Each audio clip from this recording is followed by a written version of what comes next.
पहले करबात्री महाराज ने कहा था, अब मैं ये कह रहा हूं, गौशाला में बैठ के कह रहा हूं, इनका बिल्कुल अंत होने वाला हो गया। अब ये बचेंगे नहीं। जो गलत बयान दे, इलेक्शन जीतने के लिए अपना धर्म बेच रहे हो, अपना ईमान बेच रहे हो, क्या बात है यार। मैं तो कहता हूं आज ही प्रण लो, एक एक आदमी पार्टी को इस्तीफा दे दो, छोड़ दो भाई, इस पार्टी में नहीं रहेंगे। हिंदू विरोधी पार्टी है, हिंदू विरोधी पार्टी है। आपके पूर्वजों ऊपर बैठ के रो रहे हैं। कौन सी औलादें हमने पैदा करी हैं एक कुर्सी के लिए, एक कुर्सी के लिए, एक इलेक्शन के लिए। ये लोग इतने गिर गए। कहते हो बजरंग दल को बैन करेंगे।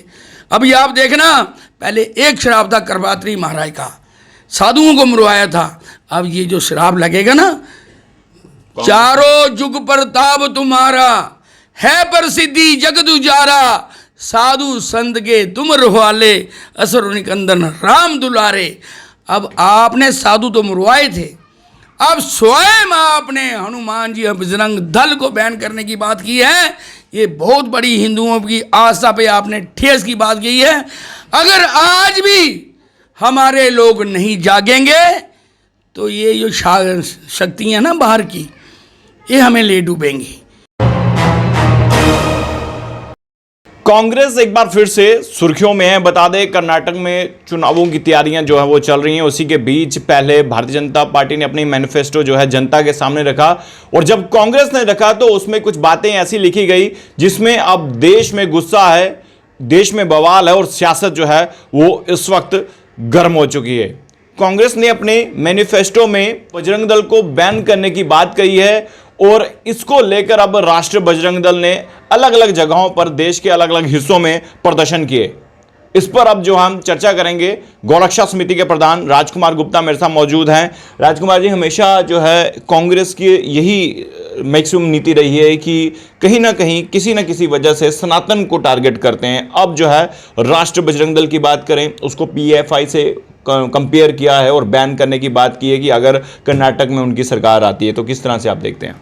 मैं बोलूँ, जो करपात्री महाराज ने इनको श्राप दिया था ना कि अष्टमी दिन ही सारे ये शरीर छोड़ेंगे, वो तो संतों का श्राप था। अब हनुमान जी का जो इन्होंने बजरंग दल को बैन करेंगे, जो इन्होंने ईएमई के साथ उग्रवादियों के साथ मिला दिया, ये तो पहले राष्ट्र विरोधी पार्टी है। इन्होंने तो बहुत कोशिश की इस देश को तोड़ने की, क्योंकि इन्होंने लोगों के एक साथ होने नहीं दिया। अब इतने फसाद होते थे, इन्होंने वो फसादों से जब ये देखा बुखला गए, अब फसाद होना भी बंद हो गए। ये प्रीपेड काम होते थे, इनके बनाया हुए काम होते थे। आज जो बजरंग दल पर ये उंगली उठाने लगे हैं, ये अब ये कहाँ मरे हुए थे?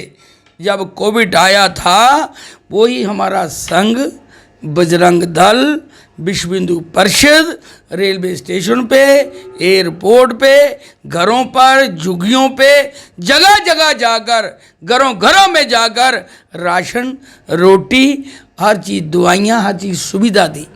क्या ये लोग कोई यतीम थे क्या? इनके पास कुछ था नहीं। कहाँ इन्होंने उल्टा, अगर ये इनकी हुकूमत होती तो हिंदू मुसलमान में गिने चुने लोग होते। यहाँ इतनी बीमारी फैल जाती कि बचाना ही मुश्किल हो जाता। ये तो प्रधानमंत्री को पूरे भारतवर्ष का और पूरे विश्व का आशीर्वाद लगा, जो इस भारतवर्ष को भी बचाया और पूरे विश्व में दवाइयाँ भेजी। इतनी जल्दी तैयारी की, इतनी जल्दी हर चीज़ संभाल ली। अगर उन्होंने बोला थालियाँ बजाओ, उन पे इन्होंने ट्वीट किया, मजाक बनाया। अगर उन्होंने बोला भाई अच्छा काम करो, इन्होंने तभी मजाक बनाया। आज बजरंग दल पे बात आई है, समझो इनका अब सर्वनाश शुरू हो गया। बजरंग दल का मतलब नाम किसका है? हनुमान जी का। जब ये बोलते हैं वो बैन करेंगे, साक्षात सीधा हनुमान जी पे ही लाती है। अभी जिस तरह से कांग्रेस ने नीति अपनाई है, क्या यही है कांग्रेस मुक्त? जिस तरह से पहले आरएसएस को टारगेट करते थे, फिर उसके बाद अब बजरंग दल को टारगेट कर रहे हैं। अब मैं एक बताइए, पांडु 5 थे, 5 ही रहे। कोरु 100 पुत्र कोरोना जोधे थे। स्वयं भगवान उनके पास, उन्होंने बोला कि मैं 5 गाँव एक मांगूंगा, जो मैं मांगूंगा वो संतुष्ट हो जाएंगे, उसी में ही खुश रहेंगे। कोई बात, वो बोलता मैं सुई की नोक देना देंगे। पर ऐसे ये गलत बयानबाजी कर रहे हैं। पांडुओं ने कभी जीएसटी लागू किया था? पांडुओं ने कभी पैसा बैन किया था? क्या पांडुओं की बात बनाते हो आप? तो पेशाब की धार भी नहीं है पांडुओं की। पांडु धर्म का प्रीत थे, उनके सामने सब कुछ हो रहा था, पर वो भगवान के साथ है। भगवान देख रहे थे। भगवान ने बोला जो धर्म के साथ होता मैं उसके साथ हूँ। आप गलत बयान देते हो। पता नहीं ये जनता भी क्या कर रही है। ऐसे आदमी को जो वो यहाँ हमारे लोग हैं इन पार्टियों में, उसी वक्त इनको छोड़ देना चाहिए, उसी वक्त त्याग देना चाहिए जब ये गलत बयान देते हैं। चंद कुर्सियों के लिए और चंद पैसों के लिए इन लोगों के तले चाट रहे हो आप लोग। हमारे एक भगवान पे बात आती है और इन्होंने इतने महात्मा मरवा दिए थे। संत करवात्री जी का श्राप है इनको कि अष्टमी के दिन ही सब मरेंगे। ये अब देखते रहना है। अब जो बजरंगबली आज श्राप लगेगा ये बिल्कुल मुक्त हो जाए। भारत मुक्त क्या, ये दुनिया से ही मुक्त हो जाएंगे। जो श्राप लगते हैं ना वो बड़े भयानक होते हैं। आप क्या एक इलेक्शन जीतने के लिए इतने गिर गए हो? एक इलेक्शन जीतने के लिए, एक म्युनिसिपल उनको खुश करने के लिए बजरंग दल को बैन कर दोगे आप? हनुमान जी को बैन कर दोगे आप? हमारी जो आस्था है उसे बैन कर दोगे आप? आप में इतनी हिम्मत है? क्या बात करते हो? अगर करवात्री महाराज ने कहा था, अब मैं ये कह रहा हूं, गौशाला में बैठ के कह रहा हूं, इनका बिल्कुल अंत होने वाला हो गया। अब ये बचेंगे नहीं जो गलत बयान दे। इलेक्शन जीतने के लिए अपना धर्म बेच रहे हो, अपना ईमान बेच रहे हो। क्या बात है यार। कांग्रेस को हर आदमी ने मरना है। किसी ने आज मरना है, किसी ने कल मरना है, बचना किसी ने नहीं है। वहां क्या जवाब दोगे ऊपर जाकर? क्या कहोगे ऊपर जाकर? राहुल गांधी तो बजरंगबली के मंदिर में भी जाते हैं। ये देखिए, ये तो जनेऊ भी पहनते हैं। आपने पिछले 1-2 दिन देखा होगा, जनेऊ भी पहना है, टीका भी लगाते हैं। तो वहाँ क्या क्या चल रहा है। जब भारत जोड़ो यात्रा चली थी तो 5 स्टार होटल साथ ही चल रहे थे इनके। फिर इन्होंने शंकराचार्य साथ भी मिलाया था। एक बार शंकराचार्य आए थे, दूसरी बार राहुल आया है। ओ भाई, एक दिन पैदल तो चलो, फिर पता लगे दम कितना होता है। 5 स्टार होटल लेके साथ चलते हो, 5 स्टार सुविधा साथ लेके चलते हो। 2 किलोमीटर चल के दुनिया बता दिया हम वहाँ पहुँच गए। ओ भाई, दिल्ली से एक पैदल चल गए, पठानकोट से जम्मू तक ये आगे बता दो। काफिला लेके तो कोई भी चल सकता है। जब भी कांग्रेस की तरफ से कोई भी ऐसा बयान सामने आता है तो जम्मू के कांग्रेस के नेता भी जो है इस पर माफी माननामा नहीं करते, कुछ बोलते नहीं है। क्या लग रहा है कि उनकी अब देखिए, एक बात ये कहना क्या है, सब अपने ही लोग हैं। शर्म होनी चाहिए इन लोगों को, अपने रद ईश्वर भगवान को और जो हमारी आस्था है उन पे जब ये बात उठाते हैं उसी वक्त इनको त्याग देना चाहिए। साला क्या करोगे कुर्सियां? जब ईमान ही नहीं रहेगा तो उस कुर्सी को क्या करोगे? क्या जवाब दोगे हो अपने पुरखों को ऊपर जाके? क्या जवाब दोगे कि जिन्होंने भगवान राम के लिए सपने देखे थे, जिन्होंने भगवान राम के पैर तल चढ़ चढ़ के लोग पैदल यात्रा करते थे, जब भगवान के सुबह उठ के मंदिर 15-15 किलोमीटर पैदल जाते थे, क्या जवाब दोगे उन लोगों को आप? आपके पूर्वजों ऊपर बैठ के रो रहे हैं। कौन सी औलादें हमने पैदा करी हैं एक कुर्सी के लिए, एक कुर्सी के लिए, एक इलेक्शन के लिए? ये लोग इतने गिर गए। अगर कांग्रेस सत्ता में आती, क्या लग रहा है कि सनातन को खतरा होगा? एक बात सुनिए, यहाँ धर्म होता है वहाँ ईश्वर होते हैं। यहाँ ईश्वर होता है वहाँ सब सुख होते हैं, ये ध्यान रखिएगा।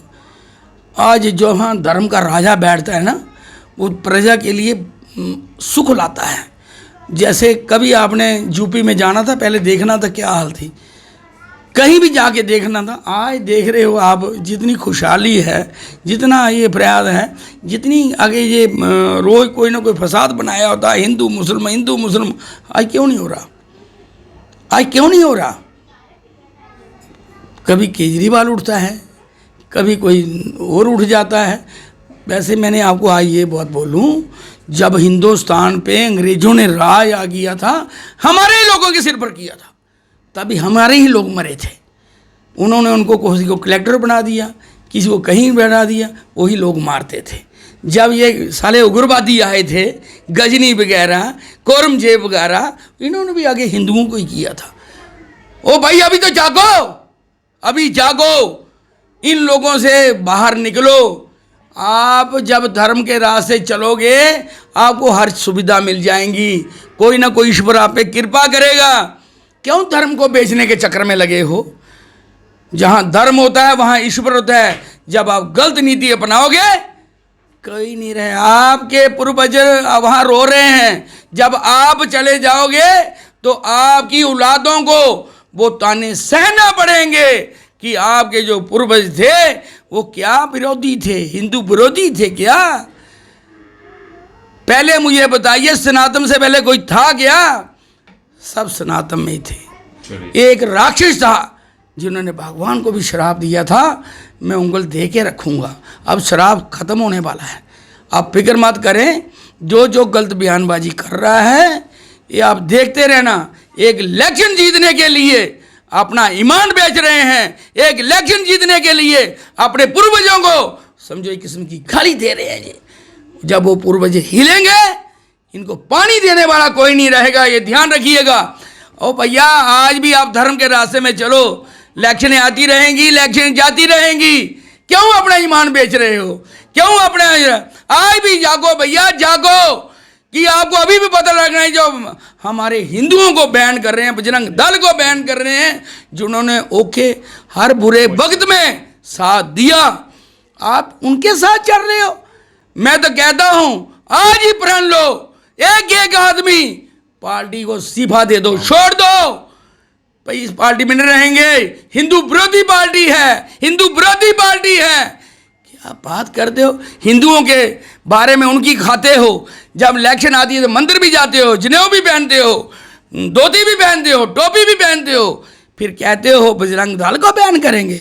अभी आप देखना, पहले एक शराब था करवात्री महाराज का, साधुओं को मरवाया था। अब ये जो शराब लगेगा ना, चारों जुग प्रताप तुम्हारा है, प्रसिद्धि जगत उजारा, साधु संत के तुम रखवाले, असुर निकंदन राम दुलारे।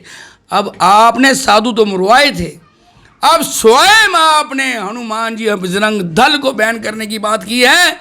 ये बहुत बड़ी हिंदुओं की आस्था पे आपने ठेस की बात की है।